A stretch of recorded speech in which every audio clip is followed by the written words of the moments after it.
When I pull up on you, then I might swear, ayy. Double off deuce, ayy. That just might work, ayy. When I pull up on you, then I might swear, ayy. Double off deuce, ayy. That just might work, ayy. That just might work. Welcome back to another episode of the Michel Matters podcast. I'm Jocks Michel. And I'm Jackie Michelle. Welcome back. Hey guys. What's up? Another episode. Trying to get back on schedule. We're still a little off, but we are catching up. Yeah. Try to get back-to-back episodes. And now I guess which y'all appreciated. A couple people told me they like that. Yeah, back-to-back. So this one's a little off, but we're getting there. I think with our next episode, we'll be back on schedule. And back to giving regular content. It's happening. Yeah, I think so.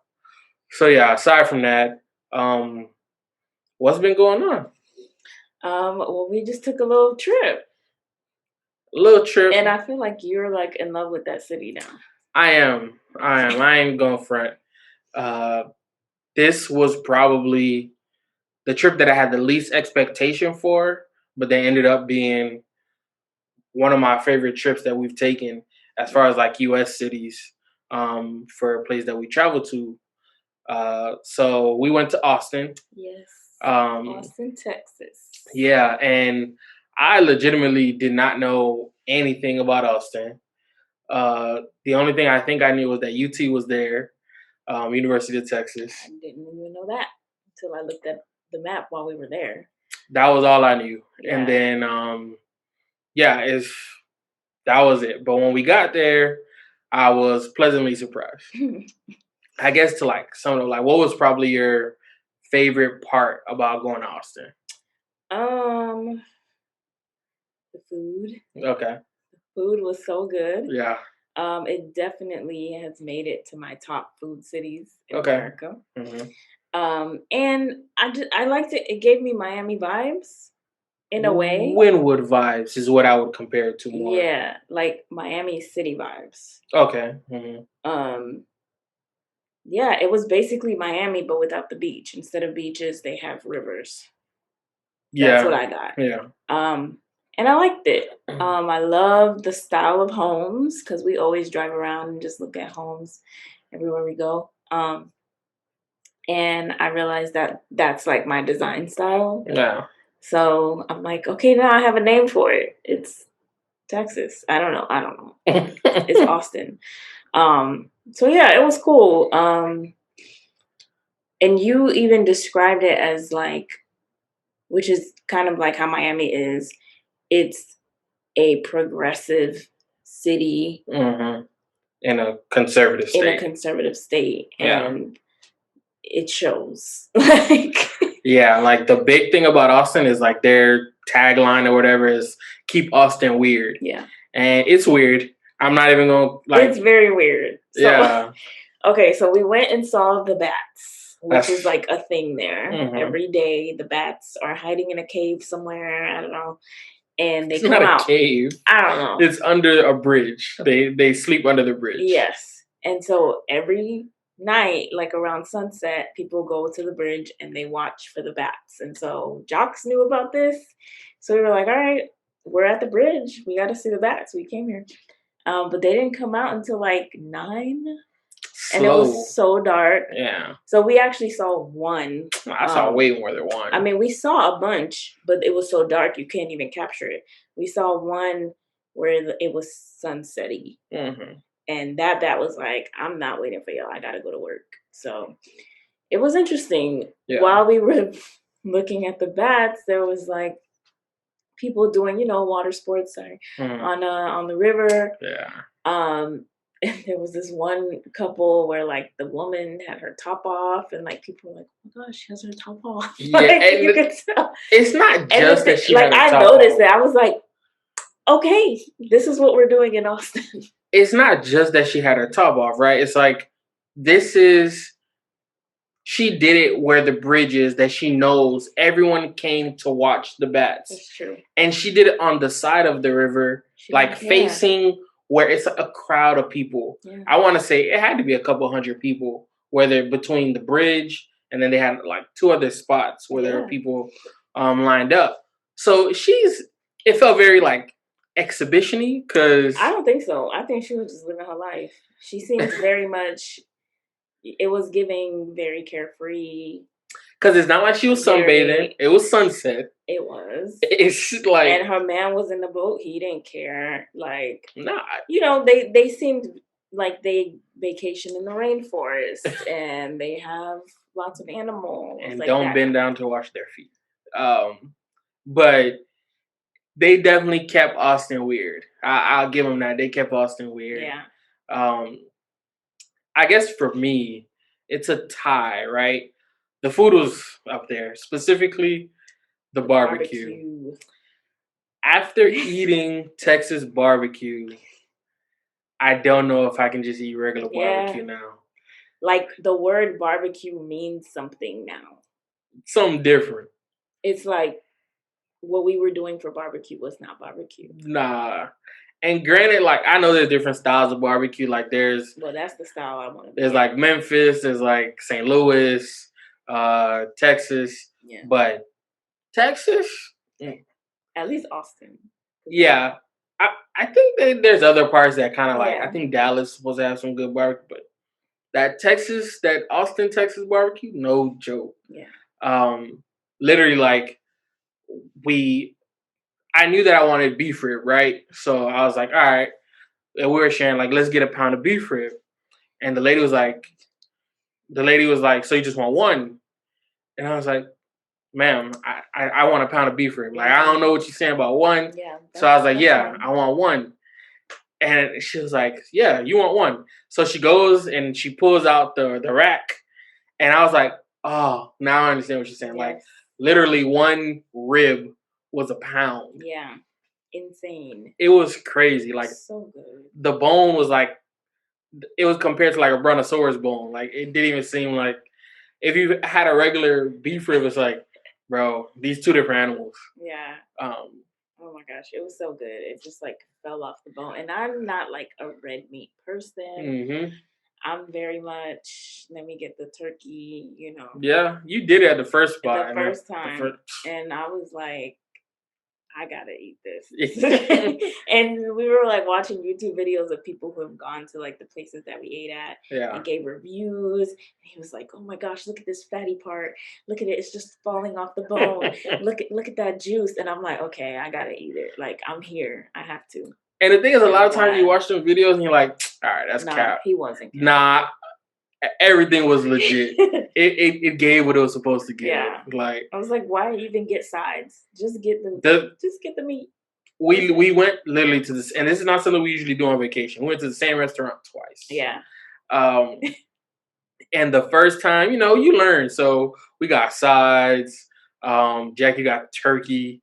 Yeah. The second time we went, we were Texas. We got brisket and beef rib, and that's it. Yeah. And then you got a banana pudding, and I got a cornbread. Yeah. Yeah. Very, very Texas. We learned by the second time we went. Yeah. But it was great. And there's a lot to do in Austin. Yeah. And that was my second thing. So the first was the food. Like, I'm trying to tie, but the first was the food. The second was I really liked their downtown area. For me, like, I'm big on things being clean, and it was very clean, as clean as downtown could be. Until like 10 p.m. Then it's like, where did y'all come from? It's not that it was dirty. Crazy. It just low key turned into, like, one of the parts turned into Bourbon Street a little bit. It was lit. But a clean Bourbon Street. Don't get it confused. Because Bourbon Street. I don't know how clean it was. I don't know. It was clean enough. After nightfall. It was clean enough for me. And like very walkable. They have like, you can get the scooters everywhere. And it's not just like you get the scooters. They have real like dedicated curbed off lanes for you to ride the scooter. Yeah. And big sidewalks. So it was like made for people to get around by foot and stuff. So yeah, man, it was, they got me. Texas got me. Yeah. I would definitely, it's on the list. Like, I would move there. Yeah, that's one of those push come to shove. Because I was supposed to go there last year for like a work situation. Yeah. If my job asked me to move there, I don't know. It's gonna take some convincing, but not a lot, not as much as before. Yeah, but it's gonna take some convincing. Yeah, we had a good time. Yeah. Definitely visit. Like that's like a good recommendation. Like visit this city in the U.S. Yeah, So definitely. I think we're like slowly inching our way out west. Yeah, little by little, but yeah, that was good. What else? I feel like that was pretty much it. Considering we giving it like episodes back to back to back, that's the only thing that's really happened since the last episode. Yeah. So I wish we would have recorded more of it. Like I low key recorded some videos, like because I thought I was gonna vlog. I tried, y'all. It's just not for me. I don't know why. It's just not for me. I tried it. Did you try? Yeah, remember? I didn't even see you pull out the camera. So we went to brewery and we were like doing flights. This is something that typically we don't even really do together. Yeah, that's true. Okay, so yeah, you did try to record. I recorded. Like I recorded my reaction of trying the flight. And I was just like, it just feel weird. Holding the camera to myself and just but we were the only ones outside, so it wasn't awkward or like people were watching. No. It just me. It's just my own insecurities. Like, this is weird. Yeah. Just holding the phone like that. And I don't know. I feel like the camera's supposed to face out. Yeah. So it's just different. But yeah, so definitely recommend, like, Austin. 10 out of 10 will recommend. Yes. Go check it out. Yeah. And as you guys know, you can subscribe and rate us on Apple Podcasts, send us comments on SoundCloud or on the gram at Michel Matters, or send us a voicemail at 954-652-6519. And you can hit up Jocks on Twitter at Coach_JOX. And then you can support the podcast through our website and, grab some deals that we're partnered with. Yeah. Let's go. Let's move on. All right.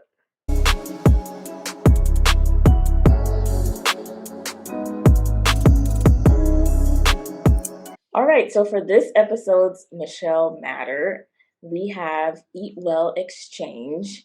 It's Jasmine and Ashley, the dynamic duo behind the brand. And they are dietitians, and they are Caribbean and Black, and they just love our culture. So I was introduced to Eat Well Exchange from Joy, who we've had on the podcast, who does our taxes, and Ashley is actually Joy's sister. And once we found out like what they did, we were just like, we have to get them on because everyone's trying to look right, eat right, feel right, and just get their bodies right from the inside out. So welcome, guys. Thank you guys for joining us. Thank you for having us.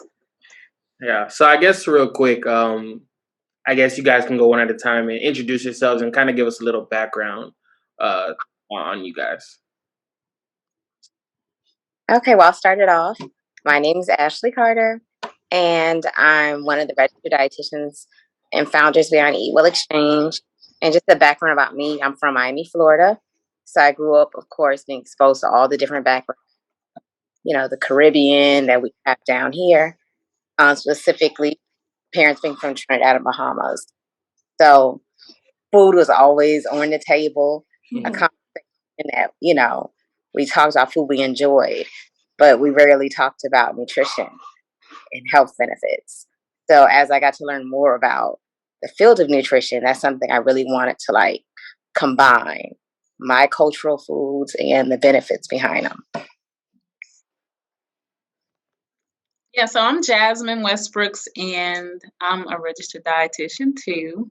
And I'm originally from Memphis, Tennessee, but have lived in Florida for some time, and now I'm in North Carolina, so I'm kind of like everywhere.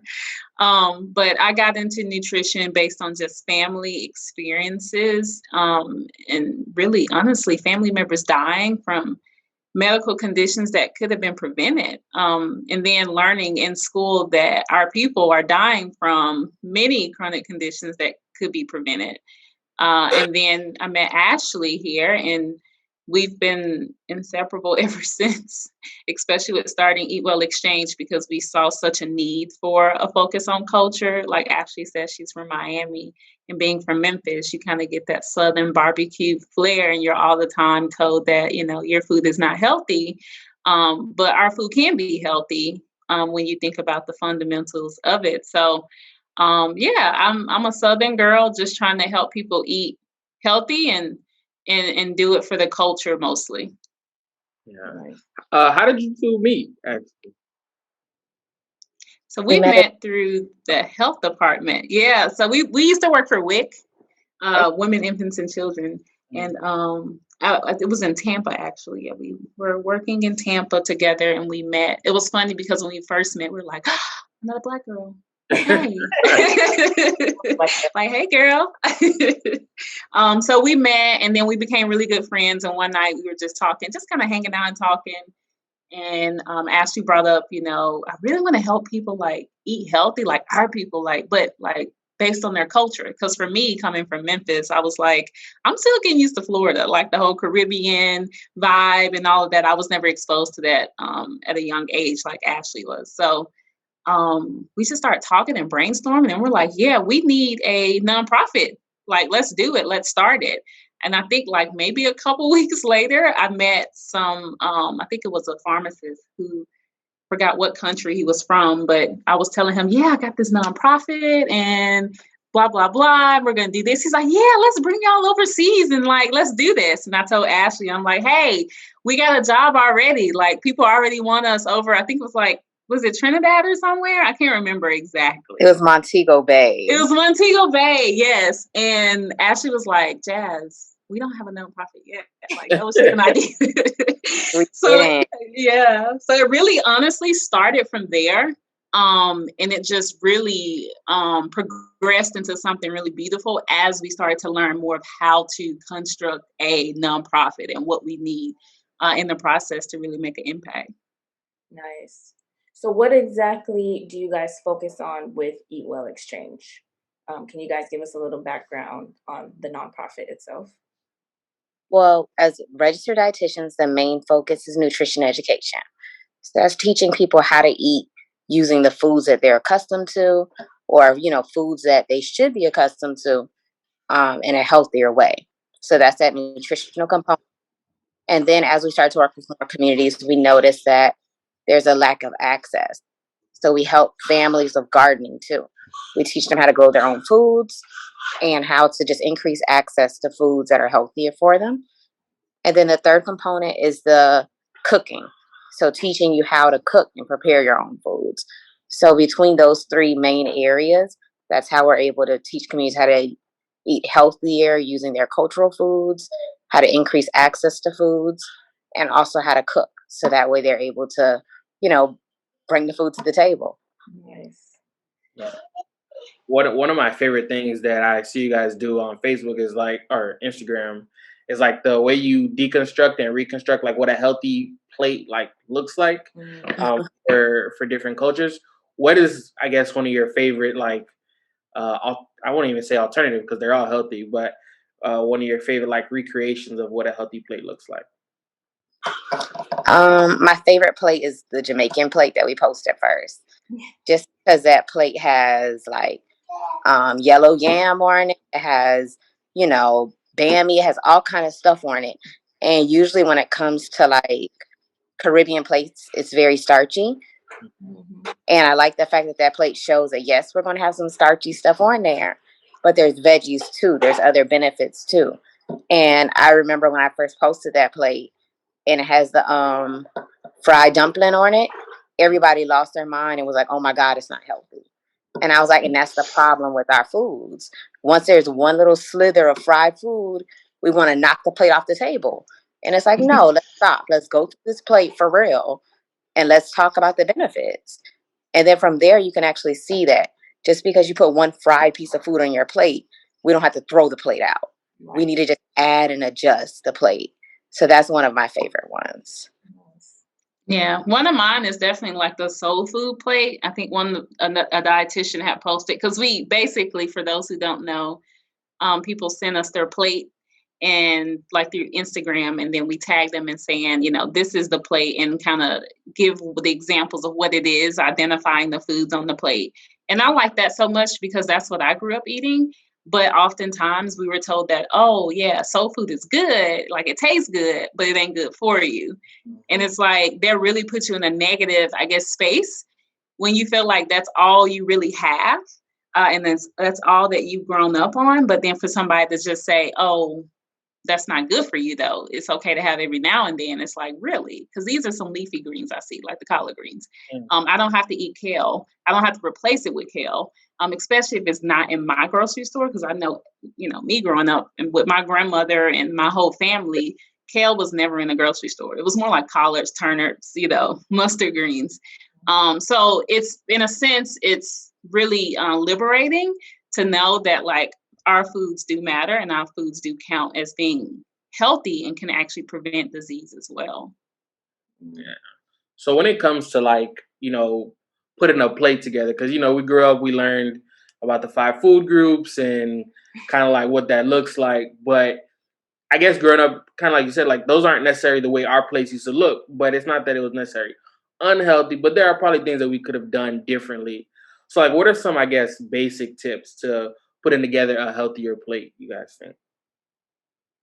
I think for me, just like you even spoke about, is like the visual. People need to know the visual because, oddly enough, and from what I see now in school, they don't teach you the 5 food groups as much as they taught us back in school, like the pyramid. I remember that, like knowing the pyramid and all this stuff. And since then, the government has changed it to the My Plate, which is why we posted the plates, because people kind of connect with that more than anything. And we use that plate structure to tell people that's how to eat. And then we teach them, for each section of the plate, there's a certain food group that you want to put there. Like Ashley mentioned, in Caribbean cultures, and even like with soul food for Southern cultures too, half the plate is usually what? The starches, right? You load up on that rice and beans, right? And it's not saying rice and beans is not bad, or is bad, that it's actually pretty good. It's just, let's reconstruct or restructure the plate. And let's put it here instead of half the plate. Or even some people, if you're talking to my uncle and my brother, they won't have the plate to be chicken or ribs or something like that, right? So I would say start with the plate. That's something that we use as a very big foundation because it's easier to really learn and to really visually memorize. And you can almost eat pretty much anywhere and just structure the plate where it needs to be based on the food group without you feeling like you're restricting yourself from your culture. What do you, I guess you guys work with clients as well, right? Like outside of Eat Well Exchange. What have you found during quarantine specifically that people are like lacking in their diet? That's a good question. I think I've seen, based on quarantine regarding like now during the summer, I feel like people are lacking water, which now that's something that we try to really enforce people to be part of the plate. It doesn't have to be on the plate, but they can be on the side of the plate. Make sure they're getting hydrated during the summertime. And even if you're not really getting hydrated through water, you can eat it through foods that are high in water. And that's something that people forget about. We feel like we're drowning sometimes to meet the water recommendation that we need, or we forget because we're so busy, or we don't feel thirsty, or we wait too late to the point where we feel like, dehydrated or have symptoms and not recognize them. But you can get your water through food too, like watermelon, like peppers, like cucumbers and things like that as well. So more recently, that's what I've seen. I would say the 2 things that I've seen the most, starting last year, of course, towards the beginning of the pandemic, was a lot of alcohol. People are just home and just drinking. So sometimes when you don't have the structure, people are going through mental health issues, all kind of things like that. So they're just at home now, just drinking wine, drinking beer, drinking liquor, just typically just drinking all day. And it became not so social to just like sit at home and drink. So that was a big thing that I've noticed. A lot of people increasing their alcohol intake last year. And also another thing is increasing snacking. People are home more now. So now you're just going in the refrigerator, grabbing something, just eating a snack here, eating a snack there, and not really cutting yourself off. You don't have breakfast, lunch, and dinner anymore. You just have like this big eating spree all day. So that's one of those things that I've noticed too. less, I guess, control when it comes to what we're eating and when it comes to meals and snacks, and just eating mindlessly and not really like, just emotional eating, emotional drinking. When it comes to water, because that was one of the things you spoke about, what are like your rules for water? Because I don't know, I feel like I remember, I think it was Oprah was like, you got to drink 8 glasses of water a day or something like that. But I don't know if that's like a universal rule or something. But I guess what are some basic rules for water intake? Yeah, that's a very good question, because I feel like that 8 ounces, it was 8 ounces, 8 ounce cups, right? Yeah. 8 of those. That's been like the staple since I was young and little. But there's even more research out now that's showing that that's just like a very loose recommendation. And it will depend on people's activity. It depends on medical condition, if that's, relevant. But now the new, recommendation is half of your body weight in ounces. So if you took your body weight in ounces, and I've had this done with clients before, they're like, that's crazy, Jasmine. Like, that's too much water in one day. And I always, again, bring up, at least 20% of that you need to get through food. And when you get it through food, what's interesting is you actually get other vitamins and minerals that your body needs. So it's like you're getting a 2-for-1 in a sense, from some of those that I named. And I understand that people have their own vices, right, towards water. It has to be cold or it has to be lukewarm. So I think it's important to figure out, what you like best. If it's the flavor, then maybe focus on like infusing the water. I like to infuse my water with like lemon and lime and watermelon, lately in mint, because I have like a mint plant that's in my window right now. So I put mint in the water to give it some flavor. And then some people forget, because they're going and they just forget to drink water. So I tell people to put the water where you are most times of the day so you can see it eye level. Because a lot of times if you see it, you're more likely to remember and grab it. There's apps now to help remind you. It just depends on, your focal point of how you can improve every day. And it's not about perfection. It's just about progress. Yeah. You guys mentioned gardening. And so during quarantine, I feel like I've gotten way more into that. And even started like 2 different gardening beds. How did you guys, because I saw that you guys were also gardening out of the country. So how did you guys start doing that? Was it because of the Montego Bay trip that inspired you, or like how did you get started in that? And how do you keep it going as well? Well, that was started with our trip to Haiti, actually. So we went to Grand Guave, Haiti with another nonprofit, Carl's Village. And while we were there, we had this big focus on teaching them about their foods and how to prevent diabetes and other health issues. And then we get there and we see how big of an issue food access is. So we decided right away, we're like, Vanessa, can we go through and do a garden? Is it something that you guys need? Is it something you want? The community wanted it. She wanted it. Her family wanted it.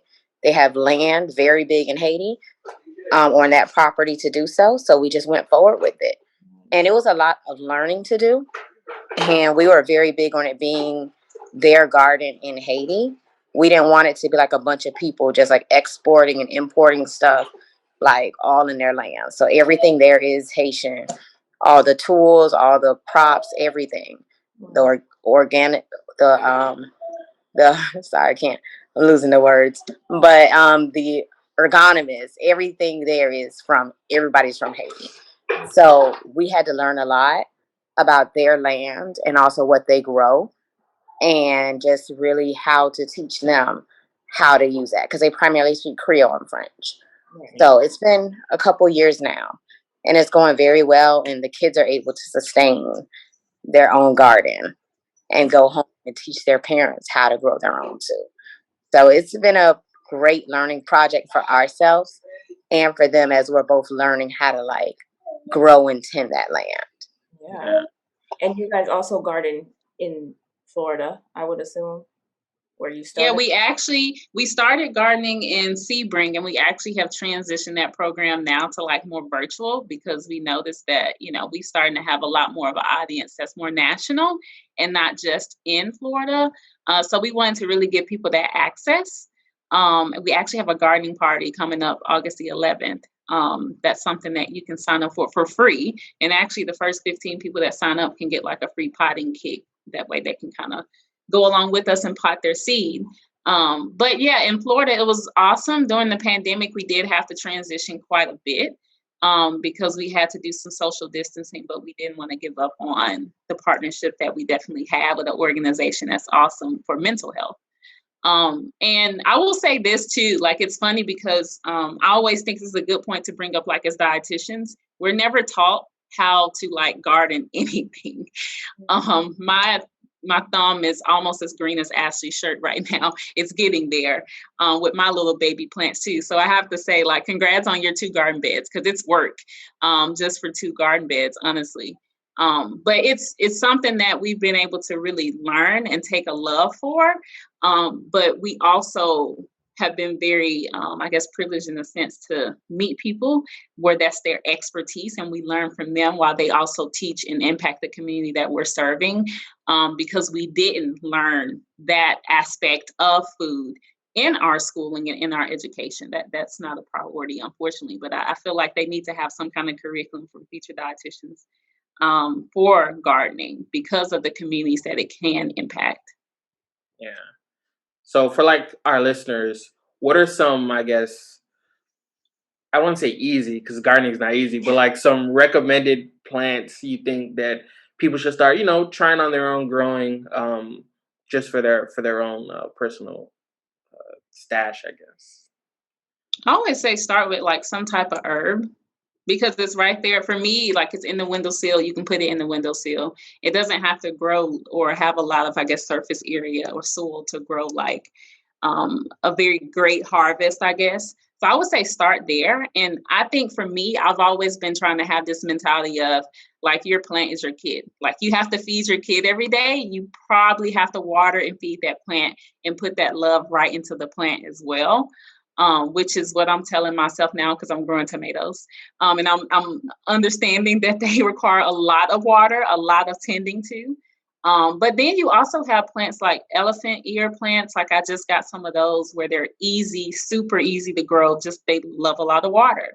So it can be those type of house plants too. Snake plants are a really good one, just so you can kind of get in the groove of remembering that you have to take care of something and then start to expand as you get better. So that would be my recommendation. How did you guys know where to kind of start when gardening in Haiti, or like even assisting people in the US, like in gardening? I guess you told them the same thing, like start with herbs, or did they start with greens? I wish we would have started that way. It was more like trial and error, if you're very honest. I know in the garden in Sebring, where we had the community garden, we instantly were like, oh, wow, there's a lot more that goes into it. Soil, surface area. Do you want to plant it next to this plant so it has this type of harvest? Or in Florida, it's different because you're planting in sand. So you need soil, another type of soil to actually put with the sand, instead of like being here in North Carolina where, you have soil and not sand. So for me, I think the learning lesson for us was just to really collaborate and really make those partnerships and make those relationships with people who it is their expertise, and then kind of know where to move out the way to let them teach, because you can't be a jack of all trades. That's, I think, something that we've learned throughout the process too. But yeah, that's my response to that one. Ashley, you got anything? Well, no, I think that pretty much sums it up, Jazz. For us, it's just really like relying on the help that we do have, and just, of course, learning as much as we can on our own and growing from there. And I know for Haiti, it was really like what crops we could get. Right. So I know, oh, we can get potatoes. Oh, we can get peppers. Oh, we can get passion fruit. So depending on what crops we were able to get, that's what we worked with. And then we just kind of built from there and just found out, different people that we can just connect to and just share crops. So that way we're swapping crops with people and also rotating our crops as well. But it's a lot to learn. And as Jasmine mentioned, that's not something we learned about in school as dietitians. And most of us don't learn about that in school, period, how to grow your own foods. And you really got to think about how backward that is. Like, how are we supposed to live and sustain ourselves? And we don't know how to grow our own food. So it's just really backwards to think about that. So now we're just trying to like move backwards and teach our people like, hey, if we want to eat healthier, let's be able to grow our own. And once we have our own, now let's learn how to cook our own, because that's the only way to really create great change if you're able to sustain yourself. So that's something so big for us right now. Yeah. You said passion fruit, and it just reminded me of something. You guys on your Instagram, a lot of times you'll do this thing where like you'll put a fruit and you ask people to like name it or figure it out. I like it because it exposes you to like things that you didn't know were around, but I guess for me is like, where do you guys find these fruits? Like, to buy them or just to access, like, because that's something, kind of getting out of the sort of like, okay, we just eat strawberries and bananas, and like there are other things out there. Like, where are you guys finding these things? Yeah. Well, in South Florida, I guess the easiest place is so a lot of the fruits actually are found at Presidente and Bravo. You know, local markets here that we have. And then also there's like yellow green market where you'll find more of the exotic stuff like jackfruit and that kind of thing as well. So, but I always recommend to shop locally. If you have a Aldi's, Presidente, Bravo, Publix or anywhere like that, you can shop. But Publix, you may not see some of the things that we post. But also farmers markets as well too. So, and then there's a lot of places like in North Miami and also in Miramar and some areas of Pines actually that have some fruit trees. And I actually drove by and saw a jackfruit tree the other day. Wow. Yes, right there by Perry Airport. So it's out there. Yeah. It's just Florida, but we just don't really think about it. We just drive by. But a lot of our neighborhoods, like especially the older houses, do have access to those, trees that have different fruits and vegetables. So I'm not saying to hop in anybody's backyard. People do though. They try this South Florida. But some people actually do have access to that and they just don't know it. So. Right. I have a lot of, and I'm sure you guys do too, a lot of friends who always try different diets or want to change up, their eating habits for whatever reason. And so there are a couple of things that I've seen floating around the internet that I want to ask real dietitians about and see what you guys think about them and if they're a healthy lifestyle or not. So we have heard about Dr. Sebi and like his lifestyle and how he ate and everything. I don't exactly remember what, but I'm pretty sure it was like no meat and everything like fresh or whatever. What do you guys know about that, and is that a sustainable diet? Take it on. I want to say that it is a good idea, a good practice, but it's based off of the idea of alkalinity. So pretty much it's saying to eat foods, to avoid anything that's acidic into our body, because most diseases thrive in acidic conditions. But we have to remember that our body doesn't really work that way. It's not like if you put something acidic into your body turns to an acid. No, our kidneys help balance us out. Our lungs help balance us out. So our body's more complicated than that. So yes, if you do eat a lot of acidic foods, that's putting more stress on your body to balance out. But I don't want you to think that if you eat something acidic, you turn to an acid. It doesn't work that way. So his diet practice, it does have a lot of good foundations, a lot of the foods that it mentions eating. But I do feel like for some people, it does get too complicated.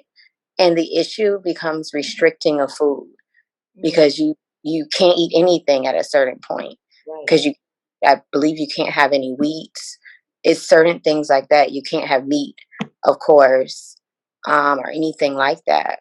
And for some people, it's just like, okay, so what's left? Am I just going to, nuts and these particular fruits and vegetables all day? Yeah. And maybe if you do eat that way, maybe you'll live a long life. Who knows? But for most people, you're not able to sustain. And anything you're not able to sustain, you're going to not continue. So I feel like the idea, the overall premise starts off good, but then the science behind it is a little flawed. And then the number two is that it's really cutting out access to a lot of healthy foods in your diet. That's something you always have to be mindful of. Yeah. So it's okay to just drink filtered water and not alkaline water all the time. That's what you're saying. Because you're going to get that alkalinity from fruits, vegetables, from healthy foods in your diet. Okay. So you don't necessarily make your water alkaline if you're eating foods that are going to be alkaline anyway. Yeah. And remember, our body's naturally going to balance out our pH to not be alkaline or not to be completely acidic. So you don't have to force yourself to be alkaline when your body's going to do that for you. Yeah, that's awesome. Okay, I also heard of something called donkey's milk. So I don't know if people are drinking this. I know that they've been doing it a lot in Don't look at me. I don't know this. in beauty products. Or people will wash their face with it. I don't know if you guys have heard of that. It's kind of new that I've heard of it. Ashley, is that a Miami thing? I don't know. I've never heard of that one. I heard it in a podcast and I was like, what? People are using donkey's milk for stuff? Okay. So it's not anything that you would recommend, I guess. I haven't heard. No, I haven't heard of that either. Yeah. What do they do? What's the intention? What do they say the benefits are that you've heard? I guess it moisturizes your skin differently, or I'm not sure. That's interesting. You know what though? It's funny you bring that up because I feel like as dietitians we hear every week something new that somebody's doing that is the superfood, right? And it's there's no such thing as a superfood. We need so many nutrients in our body and we need so much variety in our bodies that it's okay to just eat food. And I think that's the piece that people forget especially when they diet. For me, I think my pet peeve, and Ashley's probably going to smile and laugh at this because I always bring it up, is my pet peeve is the whole no carbs. Our bodies need carbs to have energy. That's the brain's preferred main source of energy to really function during the day. So I think that carbs have gotten just this bad rep. Of being some type of food that makes you gain weight or makes you have diabetes or makes you have all these different things. But it also depends on what type of carbs you're eating. Are you eating nutrient dense carbs or are you eating carbs that just give you a quick fuel and energy and then make you crash? So I think there's just a lot of times with diets, there's just so much, negativity with restricting food to look a certain way, to look a way that's healthy, but not really understanding that our bodies are complex and you really have to do what's best for you and what makes you feel good versus making you feel like you're restricting yourself and isolating yourself in a sense where you can't enjoy food because food is so much more than just nutrients for people. It's about family, it's about culture, it's about having fun. We've made it this way and there's a way to still eat healthy and still enjoy those, other aspects of life that also define us being healthy, like being healthy socially, right? Or being healthy, with sleep or with reducing stress. So yeah, it's just an interesting thing. We hear about different diets all the time and we just really try to bring people back to the reality and hey, if you can't see yourself doing this for 10 plus years sustainably, then it's probably not for you. Makes sense. So sea moss isn't the superfood that everybody says it is? So. I mean, there are benefits to sea moss, but I think sometimes when we feel like we found this one food, we feel like we have to eat such a large amount of it to really feel like we're doing something, and we don't. We can add it into a healthy, balanced diet. That's fine. And it's funny because sea moss has been around for forever. like forever. It's just we're so late as far as, this country of actually finding out the actual resource and the actual benefit of it. So it's not to say never to have it, or it's not even to say it never existed until now, because that's not true. It's just how can we add it to a healthy diet and not just depend solely on that to make us healthy, because there's so much more that our bodies need to be defined as healthy for us. What are some of the benefits of sea moss that everybody's kind of attracted to right now? It has a bunch, honestly. So sea moss has anti-inflammatory properties. So of course, it's going to help us prevent a lot of different diseases and conditions. There's also a big push of sea moss support. And I feel like last year, everybody became a sea moss dealer because once COVID came out, everyone wanted to make sure that they were healthy. And you were just told that all you needed was this one scoop of sea moss and your whole life and organs were going to be like better. So I'm not saying it works that way, but sea moss does have a lot of benefits when it does come to your immune system, when it does come to that antiviral support too. And also it has a lot of the trace minerals. So pretty much our body has, different vitamins and minerals that it can produce and others that we need from food. And out of like the 107, like sea moss has like almost all of them. So that's one of those impressive benefits. So if you have some, you like some, you can use it, put it in different foods, put it in smoothies. But I don't want you to just say, oh, well, I'm healthy because I eat sea moss. Like, no, you still want to eat a good variety of fruits, vegetables, grains, everything else like that into your diet. And this is something that you can supplement. So just adding this also in addition to other foods to be a part of a healthy diet. So. And then the last thing that I wanted to clarify was different cooking oils.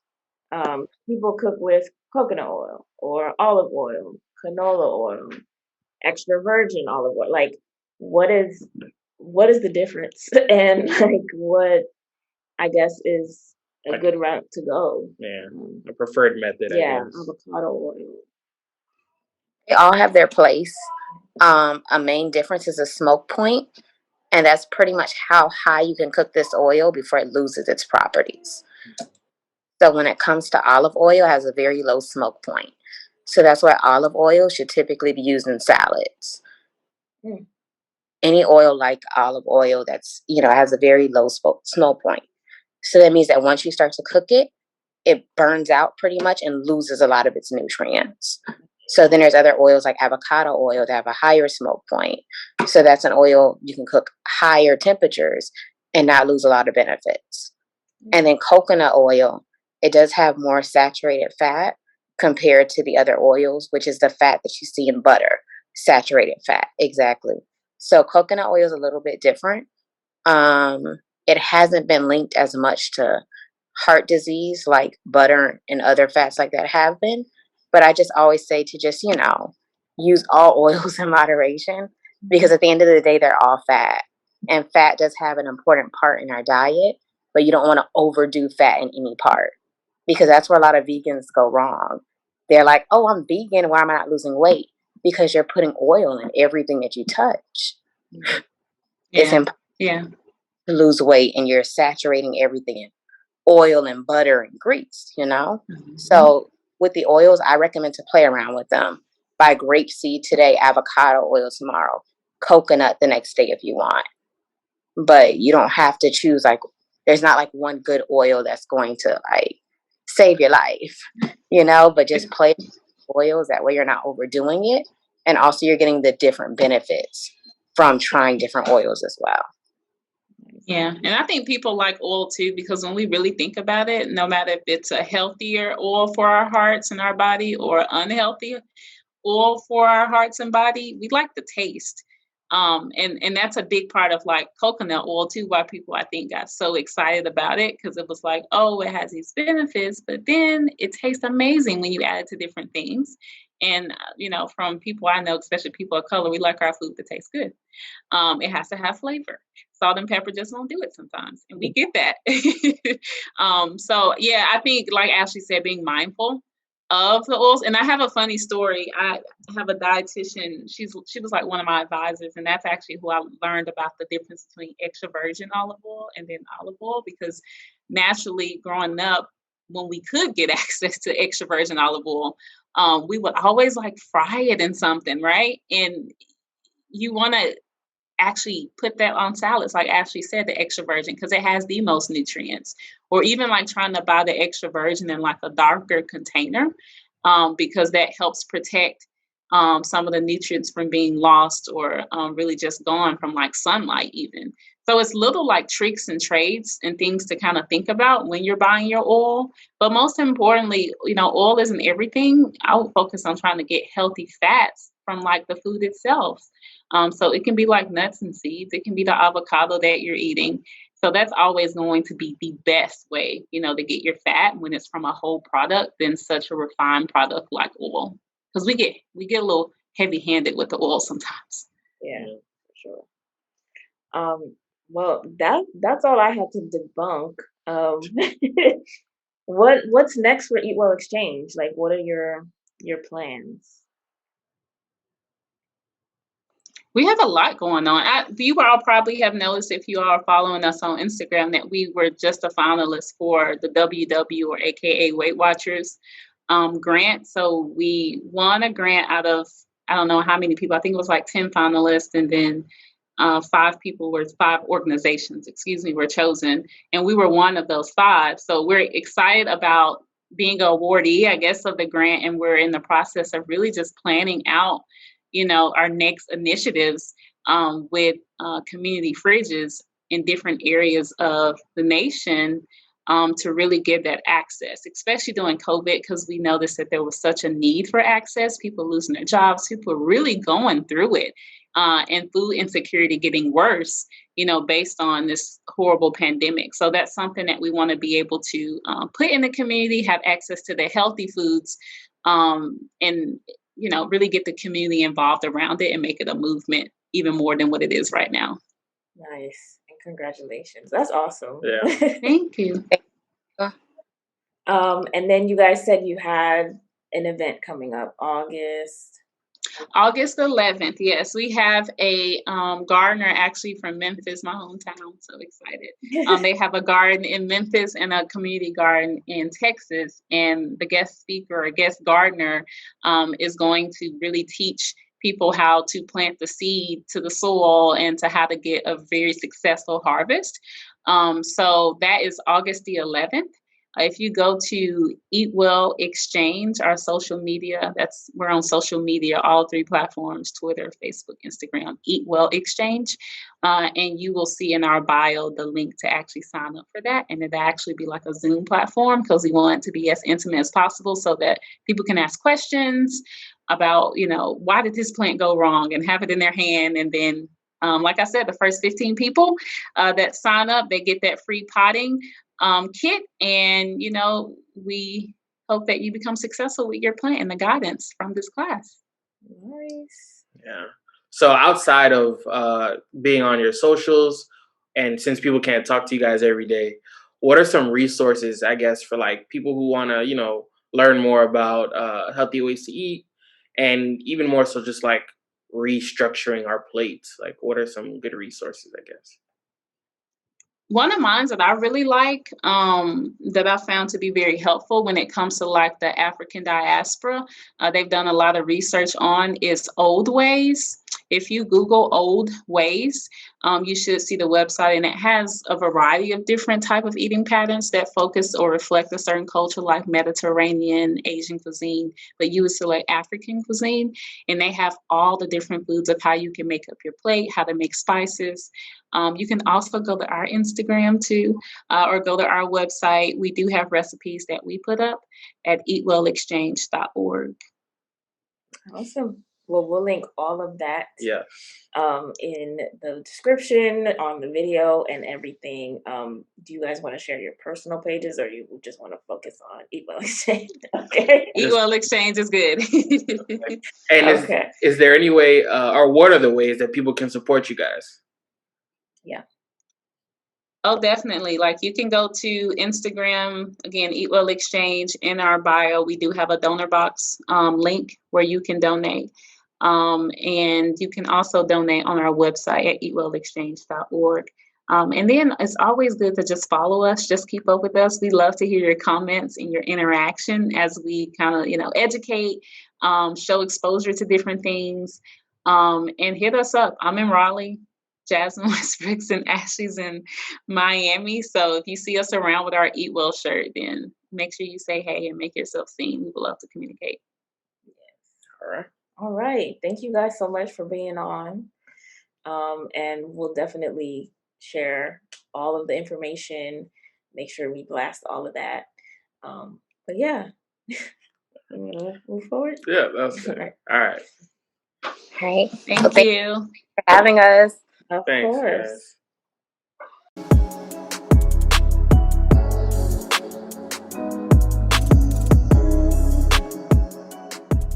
On this episode's Business Spotlight, we're gonna keep it nice and healthy since we were just talking to dietitians. But yeah, I went to a discount health food store. It's called Discount Health Foods.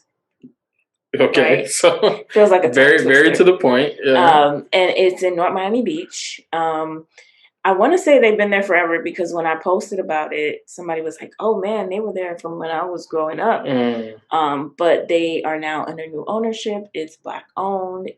They're a young married couple, and my cousin actually works there. Nice. So so I went.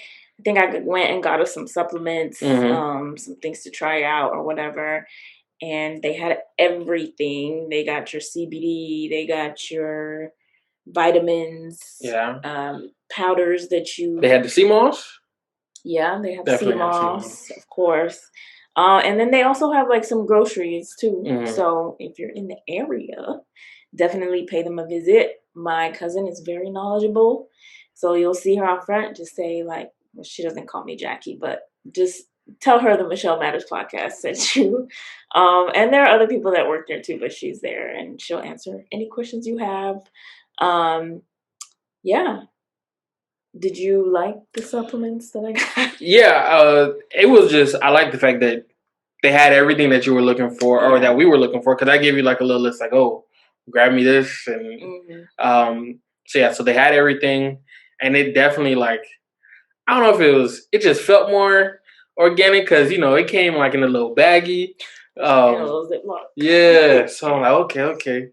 I just, it felt more authentic. Maybe that's the word I was meaning to use.